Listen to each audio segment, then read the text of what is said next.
क्या आपके जीवन में ऐसी कोई घटना हुई है जिससे आपका भगवान में भरोसा और बढ़ गया हो? भगवान साक्षात होते हैं और यह सौ आने सच है। मेरे साथ यह एक बार नहीं बल्कि कई बार हुआ है और जब आप जानेंगे तो मानेंगे कि भगवान ही इस भौतिक सत्ता को चला रहा है। ये 2005 की बात है जब मैं अपने कुछ दोस्तों के साथ होली उत्तराखंड से दिल्ली वापस आ रहा था। स्नोफॉल को देखकर थक जाने के बाद हम सब ने वापसी का प्रोग्राम बनाया और शाम 5 बजे निकल लिए। गाड़ी में डीजल ठीक ठाक था तो सोचा कि रास्ते में कहीं पेट्रोल पंप मिलेगा तो भरवा लेंगे, लेकिन दिक्कत तब हुई जब पता चला कि उत्तराखंड में रात में पेट्रोल पंप नहीं खुलते। किसी तरह हमारी टाटा सफारी 82 से पहले एक जगह पहुंची और फ्यूल इंडिकेटर डीजल खत्म होने के संकेत देने लगा। ये लगभग रात के 2-3 बजे के करीब हुआ तो मैंने गाड़ी को थोड़ा स्पीड से दौड़ना शुरू कर दिया, लगभग 80 किलोमीटर प्रति घंटा की रफ्तार से, जो कि पहाड़ों में काफी तेज है। साथ में दोस्त लोग ड्रिंक भी कर रहे थे, हालांकि मैंने कम ही लिया था क्योंकि ड्राइविंग जो कर रहा था। अचानक से एक तीव्र मोड़ पर गाड़ी स्पीड में थी और सड़क पे लगातार 3-4 काफी बड़े बड़े गहरे गड्ढे आए और मेरा गाड़ी से संतुलन बिगड़ गया। तब भी फुल ब्रेक लगाकर मैंने गाड़ी को रोकने की कोशिश की, जिससे गाड़ी की ब्रेक बेल्ट लगभग टूट गई और स्टीयरिंग की चकोरी जिससे चारों पहिए कंट्रोल होते हैं वह भी टूट गई तो स्टीयरिंग फ्री हो गया और गाड़ी अब मेरे नियंत्रण में नहीं थी। उसके बाद जो हुआ वो एक चमत्कार था, जैसे कि गाड़ी गड्ढों की वजह से कई बार 4-5 फीट हवा में उछलकर लेफ्ट साइड की खाई की तरफ जाना तय था और खाई भी 1 किलोमीटर से ज्यादा गहरी।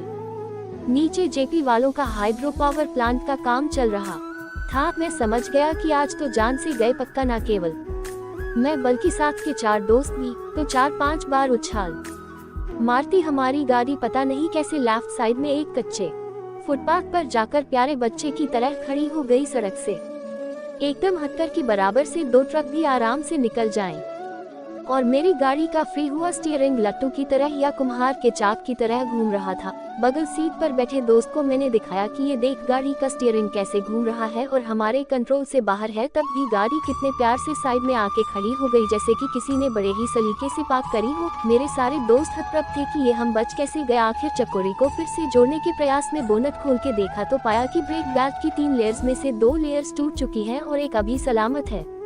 तो इस तरह से जब हम सब जान पाए कि गाड़ी में जरूर कोई पुण्य आत्मा बैठी है, जो हम सब खाई में मरते मरते बचे। खैर चैन की सांस ली, जंगल पानी किया। रात 2 बजे से सुबह 8 बजे तक वही सड़क पर गाड़ी के अंदर ही सोकर रात गुजारी और दिन में ऋषिकेश से मैकेनिक बुलाया गया। किसी तरह से गाड़ी दिल्ली वापस हमें ले आई। ये तो हुआ किस्सा हमारी भगवान द्वारा जान बचाने का 2005 में। इससे पहले मैं अपने गाँव की सबसे गहरी कुआं में गिर गया। वो हुआ यूं कि एक चूरन वाले बाबा आते थे और हम उनसे चूरन लेने की फिराक में उनके पास गए तो उन्होंने हमारा हाथ पकड़ लिया मजाक में और मैं हाथ छुड़ाने के प्रयास में पीछे हटने लगा और सीधे अपने पीछे जो कुआं थी उसमें जा गिरा। भगवान की लीला देखो कि उस समय बंजारे गांव में वहीं से गुजर रहे थे जिन्होंने मुझे उस कुआं में कूदकर बाहर निकाला और मुझे बचा लिया। तब मैं 6-7 साल का रहा हूँगा। ये दूसरा वाकया था कि मैं मौत के कुएं से बाहर आया।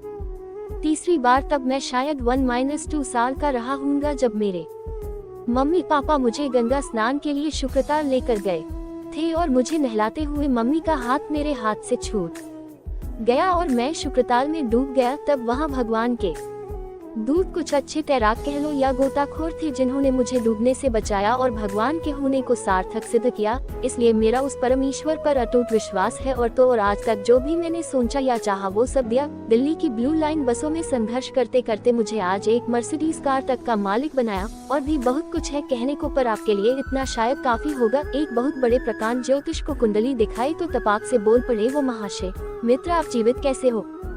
2 बार बच चुके हो, जल कुचक रचेगा, सदैव बचकर रहना। अगर आपको मेरी ये कहानी अच्छी लगी हो तो प्लीज मेरे चैनल को सब्सक्राइब, लाइक और शेयर कर देना और बेल आइकन को प्रेस कर देना। धन्यवाद।